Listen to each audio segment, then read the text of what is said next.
සුබ දවසක් ඔයාලා හැමෝටම. අපි කලින් වීඩියෝ එකකදී කතා කරා අපේ හෝම් පේජ් එකේ ඩිසයින් එක ගැන. ඉතින් අපි අද වීඩියෝ එකෙන් කතා කරන්නේ අපේ හෝම් පේජ් එකේ සෙෂන් මැනේජ්මන්ට් එක සහ ලේටස්ට් ප්‍රොඩක්ට් ලිස්ටිං පාර්ට් එක ගැන. මුලින්ම අපි මෙතනදී database query එකක් දාලා කරන්නේ.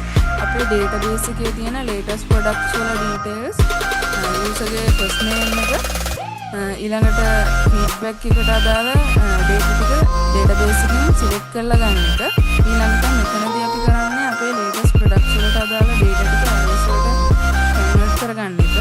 ඊළඟට මෙතනදී වෙන්නේ අපේ testimonial section එකට අදාළ feedback details, user details සහ update profile details ටික database එකෙන් search කරලා ගන්න එක. ඊළඟට අපි ඒ data වලට අදාළ array එකක් හදාගෙන තියෙනවා. ඉතින් මේ විදිහට තමයි අපේ database query එක දාගෙන තියෙන්නේ. ඊළඟට මෙතනදී අපේ carousel section එකට අදාළ for each එකක් දාගෙන අපේ latest product ටික dynamic product cards වලට generate වෙන්න හදාගෙන තියෙනවා.